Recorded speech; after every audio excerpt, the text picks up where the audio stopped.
So welcome everyone to the RiVeR Project podcast series. We're delighted to be joined today by Detective Sergeant Laura Sweeney.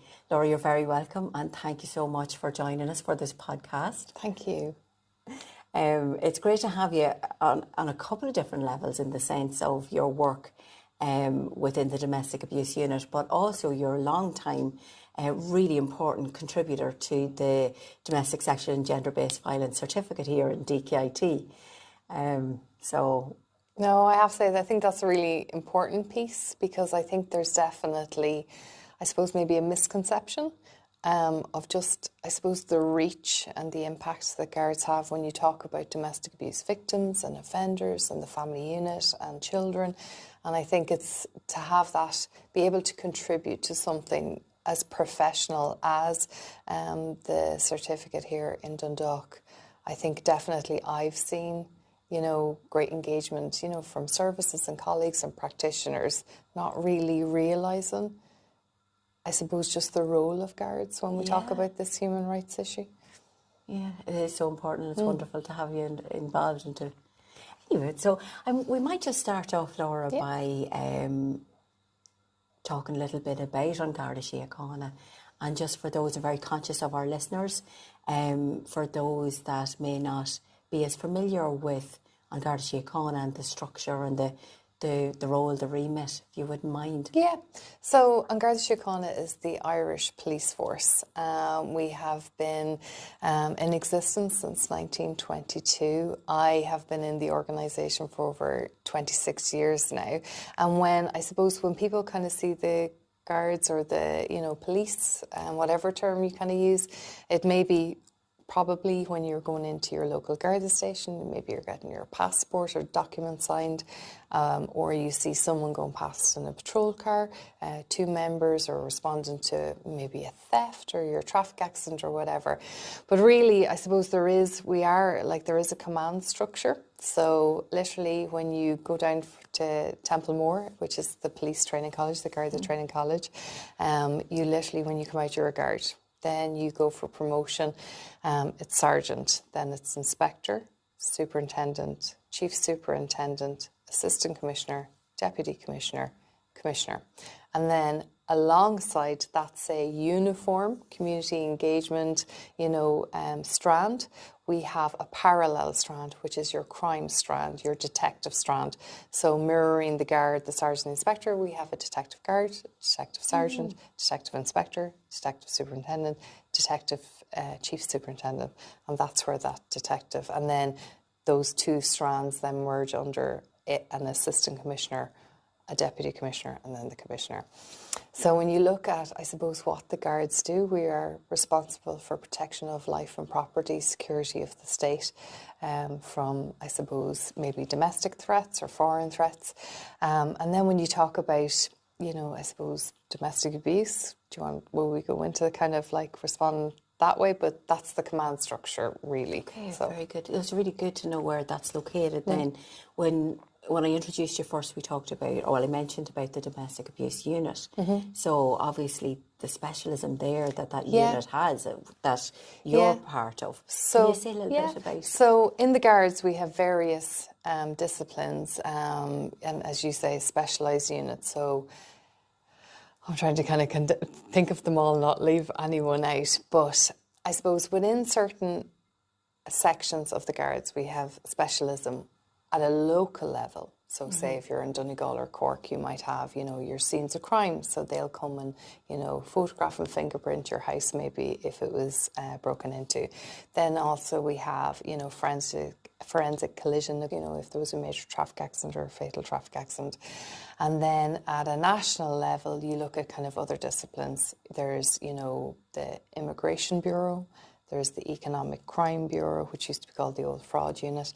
There's ourselves, we're the Garda National Protective Services Bureau. There's the Bureau of Criminal Investigation.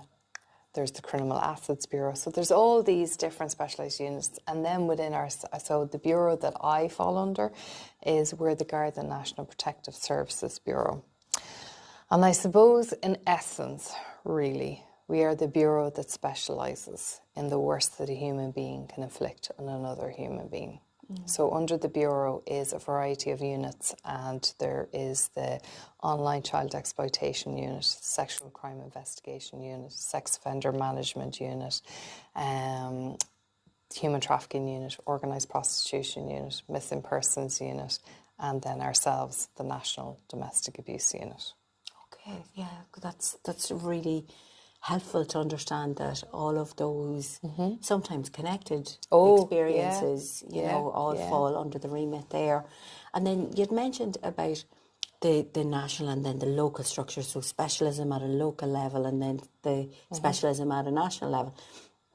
When we think about the National Protective Service Bureau, then when you move to a local level, we have the Divisional Protective Services units. Yeah, so that was a big, I think, kind of organisational kind of shift in recognising, I suppose, the impact of these various crimes having on society, and having that recognition that actually you're a victim of sexual crime or domestic abuse or child abuse is unlike any other victim for any other crime, and therefore requires a very particular, empathic, trauma-informed and specialised approach.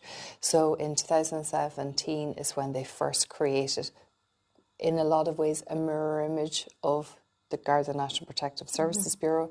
So they have these Divisional Protective Services units that are plainclothes detectives specialising in your child abuse, your sexual abuse, your domestic abuse, your online abuse. Yeah. Okay, and so are those protective service units then around the country then, Laura? Yeah, there's one in every division is what. Very it's good. Not necessarily like a county. So people kind of think, oh, well, okay, there is one in Donegal, but actually our division, say, is Donegal, Sligo, Leitrim. So there would be maybe split, and there'd be one in Donegal and one in Sligo, Leitrim. But yeah, they are.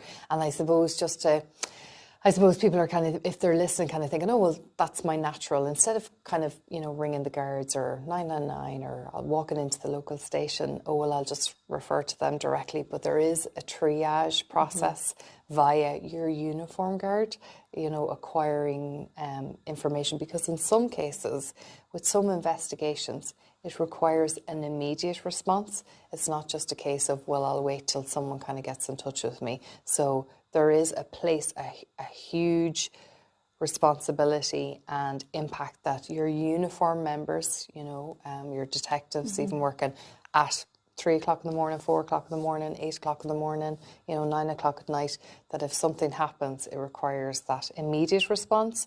And then your Divisional Protective Services unit can be kind of that specialised element, mobilised either immediately if they're available, or maybe, you know, a couple of hours later, so the next morning. Oh, that's really good. So in very many respects then a safety net for people that, you know, when they experience something, there's that initial triage that will signpost them to and make sure that they find the right space for them to be in. That's really great. Yeah, because there is a lot of like investigations, like if you're dealing with, you know, a rape, you know, we're not talking something historical, we're not talking about someone reporting something, you know, there's immediate core policing functions, you know, identify your scene, organise, you know, the sexual treatment unit, organise that appointment, you know, looking for evidence, you know, all of that could happen really, really quickly, and in an immediate aftermath of someone making a report. So, and then, but I have to say, when you look at just the skill set in the entire organisation, we have seen really amazing investigations by Divisional Protective Services units, you know, dealing with really complex cases. And I've also seen equally the same with uniform members. I've seen amazing investigations, trials getting to the higher courts that have been conducted and led by uniform members, you know, because they had that initial call, they had that initial rapport with the victim, and they actually said, you know what, I'll get support when I need it, but I'm able to pursue this investigation. So I don't want people to kind of think, oh, well, if the uniform guard deals with me, you know, it's a lesser service. There may, like, with all crimes, I have to say, you know, for all of us through our service, there's some crimes that you have a natural kind of I suppose, innate kind of leaning towards, but there is so much availability of support and information that in reality, you know, members will say, okay, you know what, I actually, you know, Lisa and I have a lovely rapport. I totally, you know, am empathetic to what she has just been through. I don't want, you know, I actually think I can deal with this investigation on my own, you know, and pursue it in a really professional manner, high standard, not a lesser standard. So. And you'd mentioned there, Laura, about the empathetic, trauma-informed approach. Like, that is so important, isn't it, for victim survivors? Absolutely, because not only are we, and that can be a challenge, because depending on the report that comes in, there's a lot for a guard to do. There's a lot required. Mm-hmm. You know, you're looking at, you know, identifying maybe a scene, gathering your evidence, organising, you know, the appropriate way to take a statement off a victim and all of that. So sometimes, and it's wrong, but sometimes we have that, you know, this is what we need to do because, you know, time actually may have an impact on certain pieces of evidence. Yeah. But then the other side of it is that we have to recognise that initial contact that we have with the victim and how we approach them will determine whether the victim remains, you know, involved in the criminal justice process, because it can be really daunting, really overwhelming if you're dealing with someone who suffered a trauma. So it's the marrying of that, that actually giving the time to the victim so that they're able to process what's happened to them, but yet recognising that actually, unfortunately, just there's some things we're going to need if we're looking for pursuing matters through the court. So it is that balance. But then there's times when we actually have to say, do you know what, actually, we're going to have to do without this because this is too much for the victim. And it's just maybe documenting that rationale, but there's no problem with that. It's just, you know, it's not a case of we just have a job to do. It can't be just like that, even though we do. You have to ensure that we're doing it, you know, in a very victim-centric way.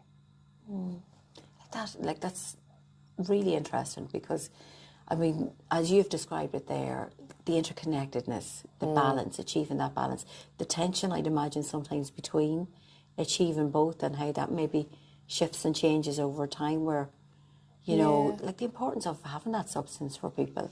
Yeah, but I remember speaking to a guard a good few years ago, and a phenomenal investigation and 3 separate books of evidence. So basically your files, 3 separate files going into the DPP, that the DPP has to read all the file, all the evidence, all the statements and give a direction out. And I remember kind of speaking to her about her approach, and she said, I moved at the pace of the victim. That wasn't the pace, you know, that might have jarred with the pace of Garda Síochána as an organisation saying, okay, why isn't this incident maybe being concluded? It maybe have jarred with maybe the DPP saying, okay, we'd actually like to see a full picture of what's going on, not 3, you know, files, you know, provided in separate times. But she just said, no, I stayed true to the victim. She said, I followed the pace of the victim. And I just thought that was really interesting. And she said, I just had to deal with the pressure that maybe was coming in, asking for things to be done quicker. And she said, I have to say, in that case, her approach was so good. The victim was able to be involved in the criminal justice system. And I remember someone once said, you have to create a space of safety before we can create a space of action. And sometimes as guards and as a society, we have to recognise that you have to create a space of safety for a victim before we can create a space of action. And action being come to the court and give evidence, you know, to support someone being in custody, providing a statement, handing over your phone, agreeing to your medical records to be viewed, you know, all those little things that a victim will actually go, oh, actually, this is too much. So, yeah, there's a lot involved in it. No, that's fascinating. Because it makes absolute sense. People feeling safe as well as being safe in order to move forward in a way that things go the direction that they want it to go, but also those that are gathering all of the evidence wanted to go as well. Yeah. Yeah, I'd imagine that's challenging at times. At times, and then sometimes, as you know yourself, Lisa, sometimes you'll know the risk that's present and a victim mightn't. And you're nearly going, no, we're talking life and death here. We actually need to do this, and this, because we've serious concerns here. And then the opposite, I've no doubt, then there's people who listen and say, well, we know that there was high risk and the guards, when we dealt with the guards, they didn't get it, so I know that could happen. I'm not going to certainly, stay here that we have got it right all the time. But I definitely think there's a massive, and quite rightly, a massive sea change in how we and Garda Síochána have viewed domestic abuse and our impact in that, in targeting that and breaking that cycle. Yeah, well, that leads me actually really nicely into coercive control, the offence of coercive control under Section 39 of the Domestic Violence Act 2018. But we'd be really interested in hearing your thoughts. Like, here we are, we're just moving into 2025 now, so we've had a few years of this offence being in place, and so where does the land lie now in terms of the offence? Yeah, I think, if I go back to, I suppose, kind of even I knew myself, I've been in the National Unit since 2017. And it's one thing to understand the concept of coercive control. It's a very different thing to try to operationalise it. Okay. So when you talk about a coercive control under our legislation, not under everyone's legislation, in other jurisdictions, we are in entirety a behaviour offence. There is no physical assault ingredients in it, so it is entirely a behaviour offence. So how do you, I suppose, wrap your head around it as a guard, as in being able to identify it, being able to investigate it, being able to corroborate, a victim's lived experience of coercive control. So, yeah, there's been a massive, I suppose, education piece. But while definitely domestic or coercive control investigations can be absolutely complex, they're not an investigation that are wrapped up really quickly. We have seen, are we at nearly 30 now convictions for coercive control since the law came in on the 1st of January 2019.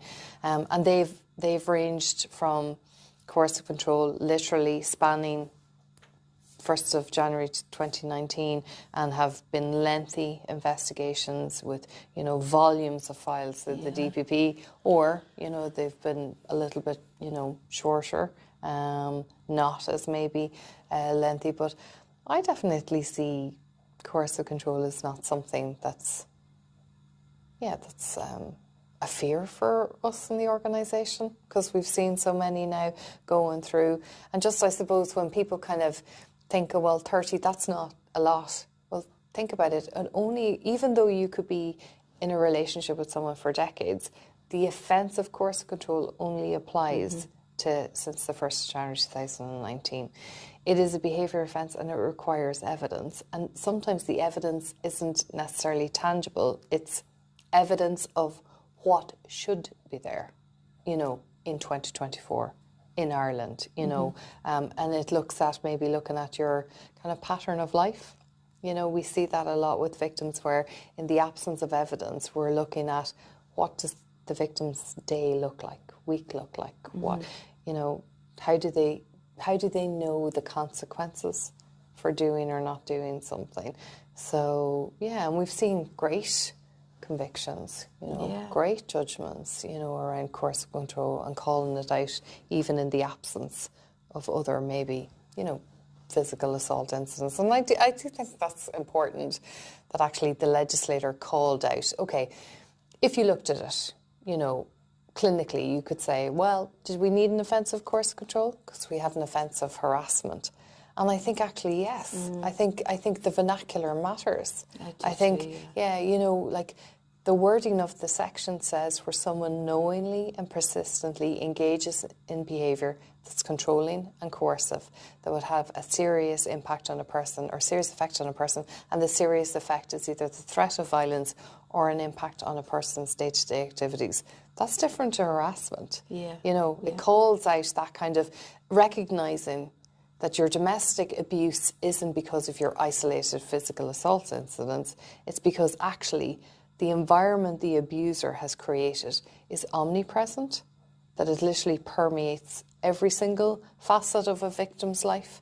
So, and if a victim, if there is nothing, if there is no incidents, if there is it's because the victim has made themselves as small and as submissive as possible, you know, to try to de-escalate the situation, appease the abuser and stop the abuse. So, I think, it's like the new legislation for strangulation and suffocation and stalking. You know, it actually matters that the law calls out those particular crimes as standalone crimes. Oh, it really does. I got to say, I still remember hearing that the offence was going to be an offence. And I just really celebrated that in many respects, because you know that you would know this really well, working with people. The amount of the experience that is actually located in the physical incident model can be very small compared to what they're prevented from doing in their daily lives, and what the or else proviso is there for them. Yeah, but we've heard that, Lisa, so many times, the victim saying that the mind games, the emotional, the psychological abuse, the crazy, subtle, insidious things, they were the things that were having the bigger impact. It's nearly as if the physical abuse was something the victim could make sense of. Yes, I've just been assaulted by them, that's domestic abuse. But it was the other. It was the other things, the subtleties of it, but the coerciveness of it that actually, you know, we have seen is more likely to make victims go crazy, like really go crazy.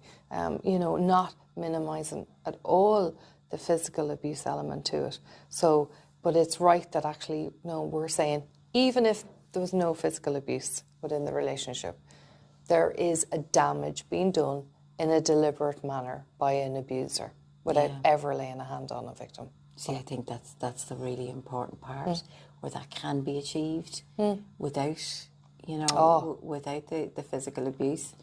Because I think for the longest time, that's where people really understood and experienced as being all about the physical. Yeah, but I think even then it's kind of, and even calling it out, you know, like the whole Domestic Violence Act was so, like, we were one of what? Were we one of only 3 countries that brought in coercive control?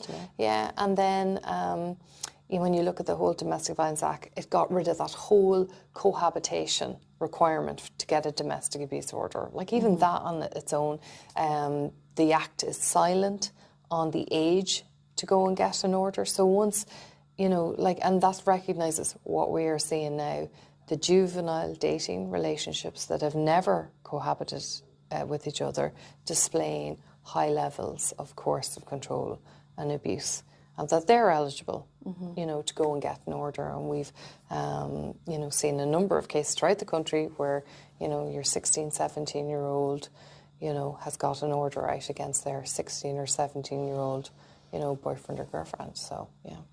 Yeah. I mean, it's terrible that we need so much additional protection, but isn't it wonderful that things... I mean, there's been a huge amount of development over the last, I'm going to say particularly the last 5 years, in terms of the legislative landscape. Like you'd mentioned there around suffocation, strangulation, one of our newest pieces of legislation. Can you say a wee bit more about that? Yeah. So, like the Criminal Justice Miscellaneous Provisions Act 2023 is quite extensive. It really is. have I got the year right, 23 or 24? Yeah, it is 23, yeah. But it didn't come into law until November. Yeah, and it came in bits. Oh, sorry, came in Sense, November 23, yes. And then, so there is sections in it, but the biggest section that I suppose pertains to, I suppose, perhaps the intimate relationships is under Part 4, where it brought in offence of non-fatal strangulation, non-fatal suffocation, non-fatal strangulation or suffocation causing harm, and then your stalking element. And even though, just to clarify, strangulation and suffocation was never legal before this, just to kind of, if people kind of think, oh my God, like here we are 2024 and this is only becoming, illegal, or 2023. No, it was always, but it was under your, say, Section 3 assault, under your non-fatal offences act, or your Section 4 assault causing harm. But I think it's that, it's a little bit like that. Strangulation and suffocation, calling it out as people are experiencing it. But also, I think with legislation, like the coercive control thing, it does shift the spotlight onto these kind of tactics of abuse. So, to be fair, when coercive control came out, yes, people working in the trenches of domestic abuse and supporting victims have always known about coercive control because of, academics and researchers and everything that's gone before. The forefathers, Professor Evan Stark, who coined the phrase coercive control. So practitioners who've worked in the field have always known about coercive control, right? But it was very hard then for that common... If you don't have maybe something in law, well, then we're not all actually talking the same language. And a little bit like your strangulation or suffocation, we have known for decades the impact about strangulation. And as a police service, we now know that actually your strangulation or suffocation within a relationship increases the chance of murder by 750%. And then, so when law comes in, it means all of us kind of have to upskill. And I will say, I would have always said years ago, if strangulation and suffocation was in and I say this with caution, in inverted commas, kind of a healthy sexual relationship, I would say, like, that can't be, because there's a massive power imbalance there. But then when you look a little bit more in depth to it, you think about, so this whole narrative, well, it's part of our relationship and I can say a safe word and it'll stop. I can tap out and it'll stop. Here's the crazy thing. Pressure is measured in PSI, right? And to crack an egg takes 5. To open a can of Coke takes 20. And a man's handshake is 80 to 100. The amount of pressure it takes to cause someone to lose loss of consciousness is 4.4. So you can have loss of consciousness within 6 seconds. Yeah. Loss of your bodily functions, your bladder, within 30 seconds. And death within 60 seconds. That's the impact of strangulation and suffocation. Yeah, in such a small window. Yeah. So much damage. Yeah. And even when you think about it, so, if people are listening, they're thinking, well, my partner really kind of wants this part of... Just question this. If you obstruct oxygen to the brain, you obstruct the ability to memory recall. You obstruct the ability to the brain to send a message to your hand to tap your leg. You obstruct the brain's ability to literally send a message to your mouth to say that safe word. So... I think anyone, the thought of someone we trusted, even applying pressure to our throat to obstruct our ears, it wouldn't be anything we'd be happy with. And then if you see it then being used as a form of abuse, it is the ultimate, it is, I'd actually say it's second to murder. Strangulation and suffocation, I believe, as an act of abuse, is second to murder. Well, it is one of the big risks, the big identified risks when we're assessing risk in that area. Yeah, so I think it's great that the legislation is coming out and recognising that. And then, when you move away from, the whole, so we talk about, absolutely, that linkage, that aggravating factor between two parties, the victim and the offender. Then stalking actually recognises that actually yes, stalking will definitely be present in a lot of cases, definitely in your post-separation abuse. Stalking is definitely present in over 80% of any domestic homicides because it's an ingredient in the planning that's used by the abuser when they're planning a murder. But then the stalking, you know, recognises actually just there is, unfortunately, that scenario where you or I are walking down the street and someone just looks at us and says, you know, there's a fascination, an infatuation, whatever it is. And that, you know, so you look at the law where under the Domestic Violence Act, if we were in a relationship, Lisa, one of us could go and get an order. But if you and I aren't in a relationship, well then what is our avenue to try to get some protections in place for us? So I definitely think, you know, the law is, and I never thought, even though I'm a guard, you know, I just never thought I'd kind of be so like looking to the law to kind of think outside the box, kind of look into the law to kind of come up with different avenues or approaches, or, you know, like in the national unit, like we're very lucky, we've a lovely kind of network that we have and a channel of communication with so many guards around the country, you know, from first thing in the morning, last thing at night, you know, whether it's that immediate kind of crisis call, that 999 call, or it's, you know, we have an investigation and we're kind of scratching our head not knowing how to, you know, proceed here, or what sections could we, you know, seek directions on or whatever. And it is kind of, trying to look at the law and at the suite of measures and that there now seems to be like a huge range available. So and a much wider reach, it seems, as well. A little way over the years, like there would have been eligibility for certain things for certain people. That just seems to be getting wider and wider.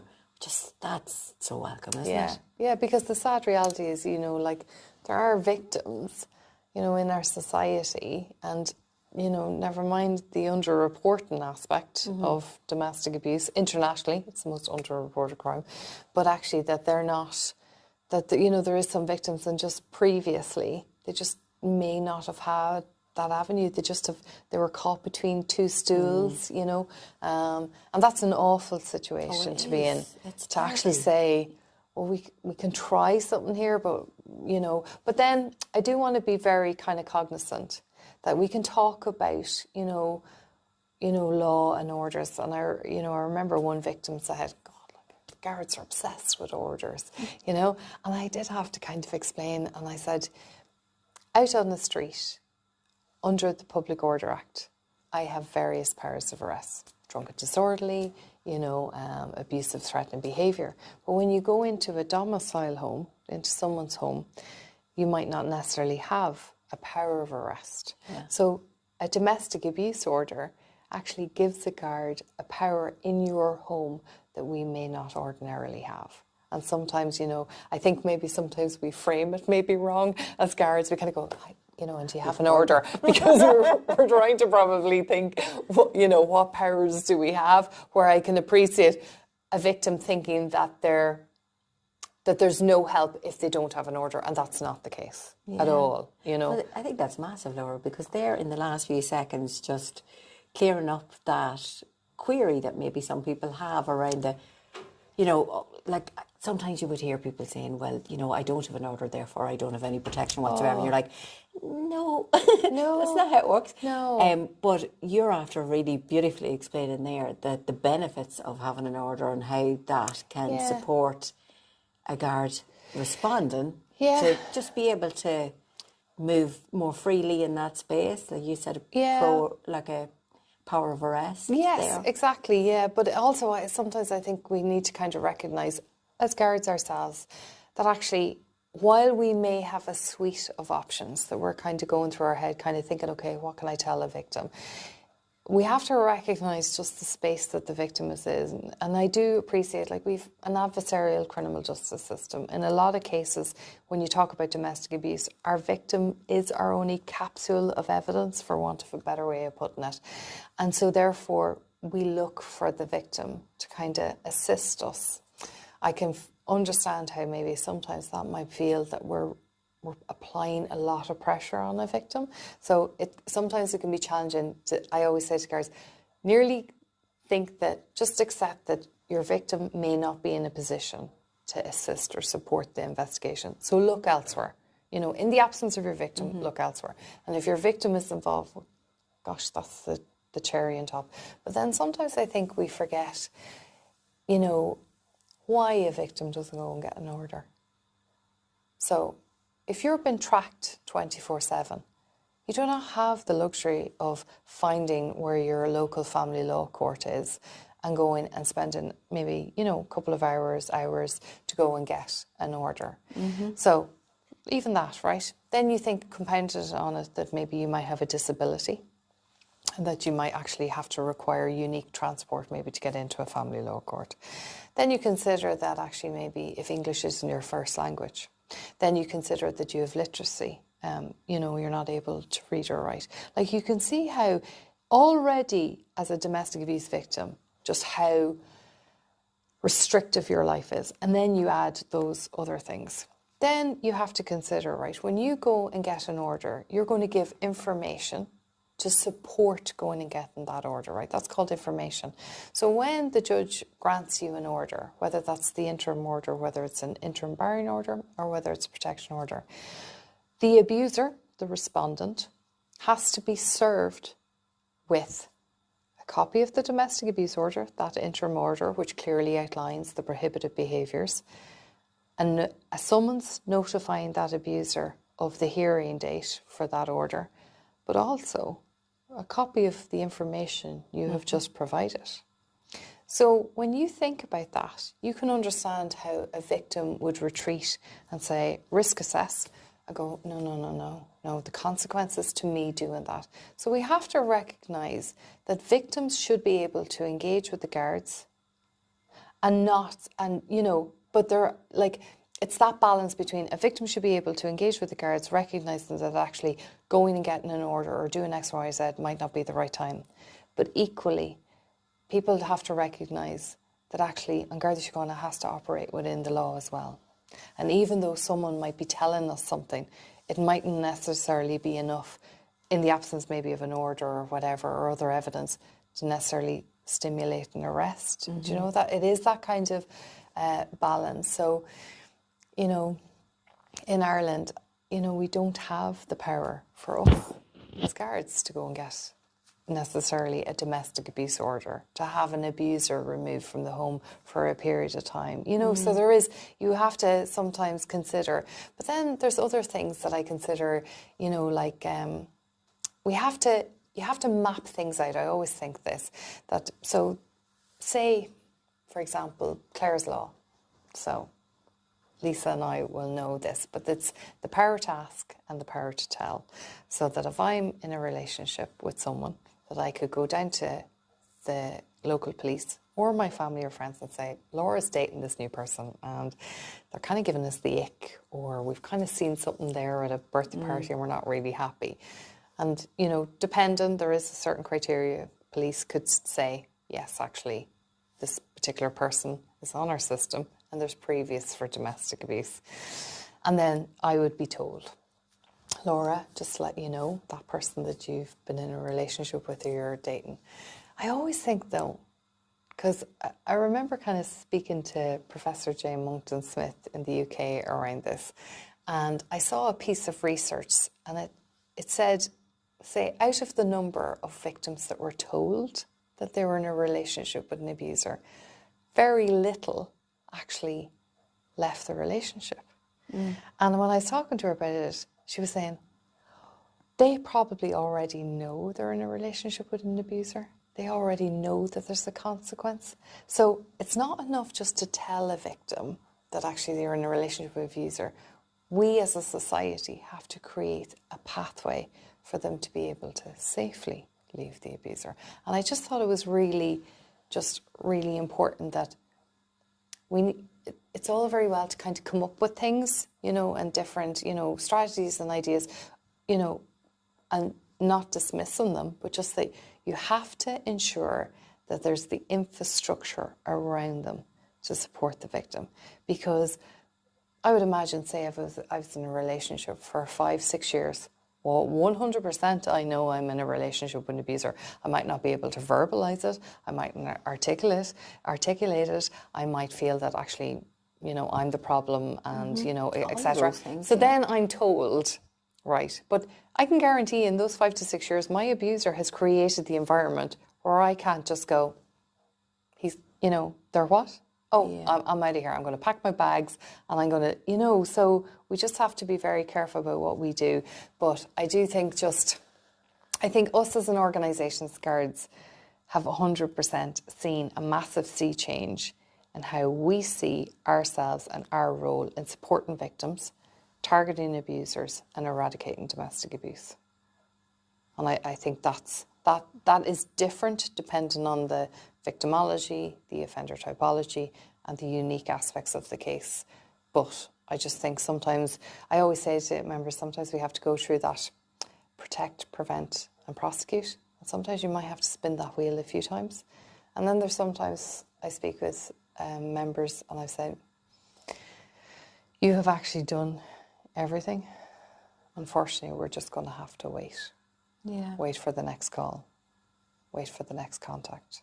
Wait for the next 999. You know, whatever it is. That's not a nice place to be in, certainly. No. You know, when you're not able to sweep into a house, pick someone up, bring them to a place of safety and say, you know, I'm worried for you. You don't see it right now, but I'm worried for you. So we don't have that. So you kind of have to, there's a bit of balancing that goes on with it. And funny, I would say that that's a shared experience in many respects for different agencies. That, because it's certainly resonating with me in terms of having somebody in front of you, and really the easiest thing is to swoop.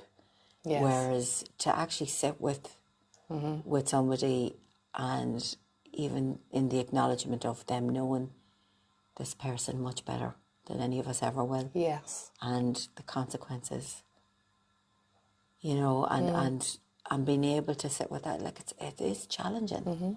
And yet we know that when we do react in a way that's not victim-centric, we sometimes make people, we create danger for them. Yes. So taking the lead there and getting that balance though as well of, okay, but there are times where we need to reach in as opposed to just wait on somebody to, no, you know. It is that balance of going, like, regardless of what they say, we need to do X, Y, or Z. Yeah, it is that. So Laura, can we talk a little bit about like that process? Because, you know, I'm very curious about it, and I'm sure everybody else is very curious about investigating an experience. What does that? Now you have, of course, touched on that, but you wouldn't mind. So it kind of goes through like really your inter-party statement or your whoever's reporting is really your primary kind of statement, your primary evidence, if at all possible. Like it's from that you get the landscape. Because to be fair, friends and family might be concerned about what's going on, but really it's the victim who'll be able to kind of, you know, guide you through just the trauma that they're experiencing, the patterns of behaviour, the particular tactics of the abuser. And from that then you branch out really. You're looking at, you know, in their statement, you're looking at how you corroborate their evidence really. It's, you know, did someone observe something? You know, a statement from them? Is it, you know, the neighbours, did they hear something? Is it, you know, the friends, you know, say, oh God, Lord, Lisa's never off her phone, you know, her phone just be hopping. Do you know, little things like that maybe the friend or the work colleague doesn't think is anything kind of significant. But when you put all this together, it could be your medical records, it could be the dentist appointment, it could be who did you disclose it to, it could be kind of, you know, anchoring the victim's account to a tangible piece of evidence. It could be all the loans are out in your name, you know, or it could be that actually nothing is in your name. It is as if you do not exist. It could be, you know, could be maybe disclosure. So say the abuser is going to some sort of training or sports training or whatever, they don't mention their partner. It's as if the partner never exists, you know, as if they're nearly verbalizing a life without them. It could be phone communications, you know, could be diary entries, you know, it could be all that. It could be an examination of the house to see that there's, you know, tracking devices, CCTV footage, you know, microscopic cameras contained. It's all around, like, in even a lot of cases when you do actually start taking the statement of the victim, in a lot of cases, I can remember one particular lady, she nearly literally kind of bookended everything she said with but that's so minor. I was like going, but it's the sheer relentlessness of it. It's just, I said, this is never ending. Yeah. You know, this is just, and it is that pattern of behaviour that's just, and it is that impact. It's that cumulative impact of that pattern's behaviour. And I've seen some victims, and literally they start telling me a story, and inside my head I'm thinking, oh my God, I'd never be able to kind of endure that. But because their personality is so kind of naturally, yeah, no problem, you know, plans change and all that, the abuser trying to exert control, and they were, you know, because of their personality, they kind of, you know, didn't have an issue with a lot of things up until a point where I think I would have snapped much sooner.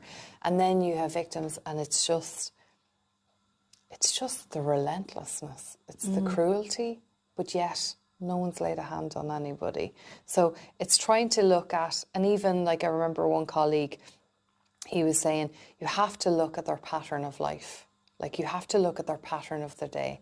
Like, what can they do? Or what can they not do now in the relationship that they could do before? Like, what is an unthinkable thing?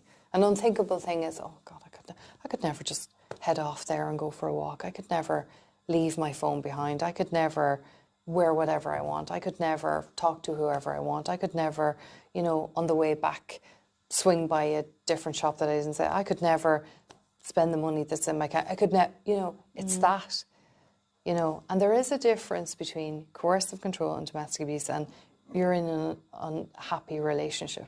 Oh God, there's absolutely a big difference. And I think it's that strategic pattern of abuse. Yeah. And it's, look, and we see, even though I would always say members, and we've seen it in the investigations, there's a value attached to how the relationship commenced, and literally, you know, paint that picture of that. Because even though the offences, you know, only relate to, say, 2019, I want to know how the relationship started 20 years ago, 15 years ago. How the parameters within the relationship were altered by the abuser at that juncture, because that informs what we're seeing now. So the foundations of it. Yeah. Yeah. So, that makes sense. So then when you pull, so all that is literally evidence gathering, investigations. So literally members have to then pull all that evidence together, and then it has to be put to the abuser. So you're looking at your offences that you put to the abuser. So you're looking at arrest, and you have a period of detention. So with coercive control, your sexual abuse offences, your prisoner can only be held in custody for a maximum of 24 hours, which I suppose people are kind of thinking, God, that's all the time in the world. Well, within that 24 hours, a rest period has to be provided, communication with the solicitor, maybe photographs, fingerprints, and then you have your different stages of interviewing. And within those interviewing, you know, there's a whole strategy around interviewing of suspects.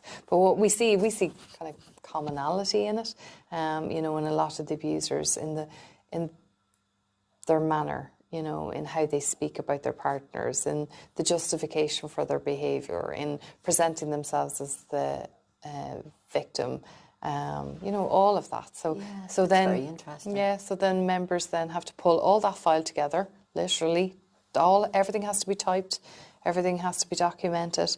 If warrants have to be got, that has to be, you know, warrants for devices, warrants to search a house, warrants to search a car.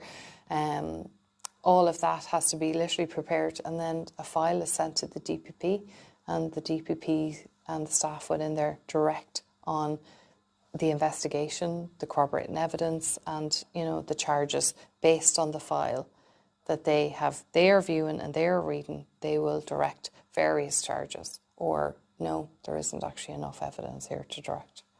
Okay. Wow. Yeah. So now just a question on that. So if there isn't at that point, what happens next if there's not enough information? Is that a go back to gather more? Sometimes it's can you revisit this witness? Can you revisit maybe this aspect? Can you revisit if there is any other corroborating evidence? And sometimes, absolutely, that can be, you know, going back and saying, okay, we'll re-examine something. But then in some cases, then it's, no. It just won't meet the threshold. Won't meet the threshold. Yeah. Yeah, which can be very hard for a victim because, you know, in a lot of cases they want that, you know, validation that, you know, what I've been through is real, you know, and they're looking for someone else to kind of validate that experience. So that can be difficult. That can be really hard, you know, as investigating members to say to a victim, look, I'm really sorry, but this is where we're at. You know, and we have a wonderful justice system that, you know, for all of us, you know, but for victims, it can be really hard, you know, it can feel like another knock, you know, a letdown or whatever. But everything has been done, that can be done. But, you know, what do they say? Domestic abuse is a lesson in being silent. And sometimes just people will have had a lived experience. That doesn't make it any less real. It just, the environment that the abuser has created has meant that there is no corroborating evidence for it. But I do think sometimes that there is definitely evidence, it just mightn't be enough just to get to a trial stage. So I do think when you're sensitised to that, I know at the time, Laura, people were talking a lot about, you'd never be able to bring that forward. But I don't know, in the sense of, and we've probably talked about this a lot at different points, but it's like you can't unsee some of the stuff when you're looking at patterns and when you're looking at, like, even the bespoke nature of somebody's experience. You can still see a lot of the stuff that's instrumental, that's, you know, that's deliberately there to absolutely coerce and to control and we see cases where literally an abuser will have acquired a piece of information that they have stored and they will use to maximum impact 6 years later.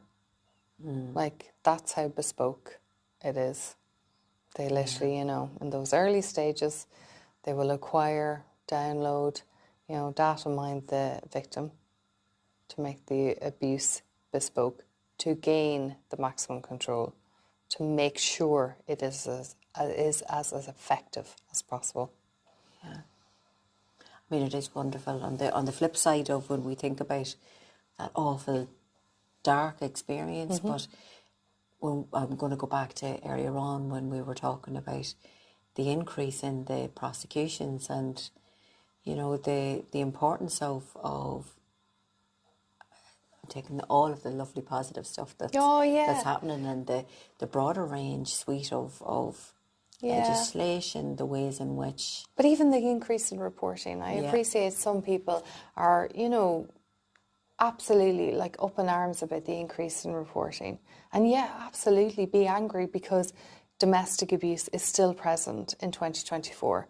But we in the Garda see the increase in reporting as encouraging because if people think this is a new phenomenon, this is not, this is centuries old. But before, this was seen as, by society, by victims themselves, by everybody, that this was a private matter. You know, there's a pair of them in it, you know, you know, behind closed doors, all that relationship. Yeah, just like, you know, and that increased reporting is showing us that actually, no, hang on a second, like, imagine victims actually realise that I don't have to believe the narrative of the abuser, that no one will believe me, you know, that you know, there's no one I can go to, that help is not out there. So the increase in reporting, it's now we need to look at, yes, we're getting an increase in reporting. Well, are we being effective now? Now we've got the reports. We were calling this out, that domestic abuse was a highly underreported crime category. Well, now it's not. Now we're seeing, even though we know what's been reported is only the tip of the iceberg, are we being robust and effective enough? Now we've got the reports. Yeah. You know? I'll let that one hang in the air. Yeah, I was going to say that is for the next one. We can revisit, even in time. That would be interesting to see how things have changed. Because even if we were sitting doing this podcast a few years ago, we still would be in the very early stages of the coercive control legislation. You know, the more recent legislation would have been just maybe in bill form at that stage. So, you know, it's evolving, it's changing.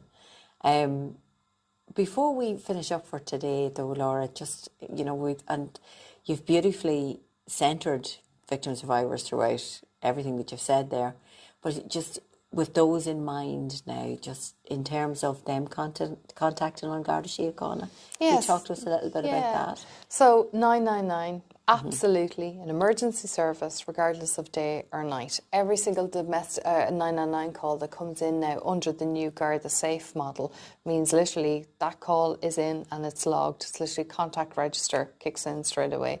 With every single domestic abuse call, there is a response, and that response is priority one. So you imagine, you know, maybe myself and yourself in a little material damage traffic accident, we're priority 3, but domestic abuse is priority 1, right? So within every single control room, you know, whether you're ringing in from Dublin or you're ringing from Donegal or Dundalk, literally, if you ring in about a domestic abuse related incident, it's priority 1. Equally, you can go into the Garda station and you can get advice and support and information about, you know, what's going on. But we will want to kind of take details of you. We will want to know. We don't want, you know, a ghost coming into the public office and asking about domestic abuse and then they walk out the door and we don't know who they are. We will want to know, you know, who you are.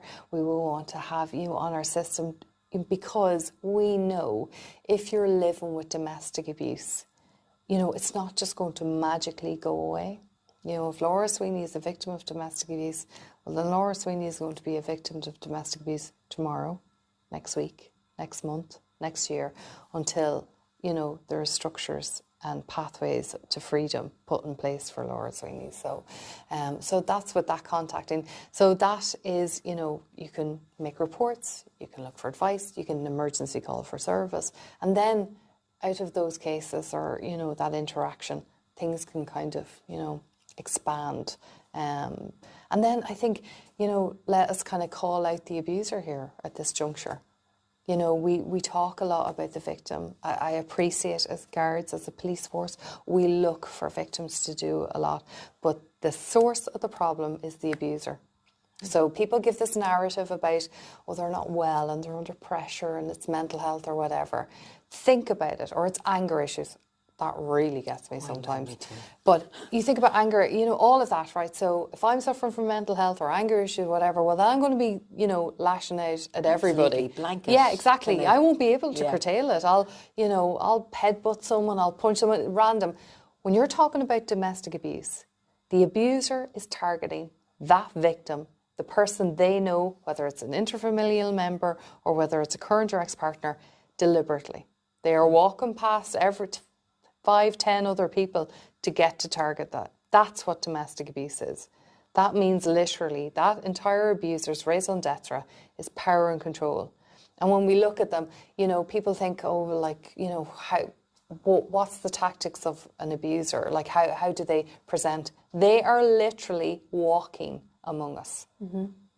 You know, it is not the stereotypical idea that you'll have the abuser and the guards come to the house and they literally come out the front door and they're ripping their shirt off. Like, that's not... And you'd be able to spot them. Yeah, no. It's not like that at all. No, they're... Not similar to victim survivors. I mean, that crosses all boundaries, you know. Yeah, absolutely. This issue doesn't discriminate. No, absolutely. I just find with abusers, you can see them, they're just calm, charming, rational, but always manipulative and always chameleonic, depending on what they require. So the family and friends, they'll be charming and wonderful for you if it suits them, if it's within their interest. Excuse me. If they think maybe you're becoming a bit wise to them, They will ensure the victim has no contact with you. You know, they will be aggressive engaging with services if they think that's what, you know, the intimidation is working. And then if they think that's not working, well, then they'll be try to be, you know, charming and, you know, all of that, and try to groom and woo and, you know, professionals, including ourselves, the guards. Absolutely. Well, you know? including any profession, Yeah, really, so- like, when you think about it. Yeah, but be it's very just effective. it's just really kind of calling out that actually, no matter what the victim does, the source of the problem is the abuser. Yeah. I think that's a wonderful piece to end on today. Okay. Detective Sergeant Laura Sweeney, that was absolutely fabulous. Okay. And thank you so much for doing this podcast. And all that's left for me to do then is to thank our listeners for joining us today. I want to tune in to the next podcast because I have a feeling we'll have a few, Laura, will we? Definitely. Thanks.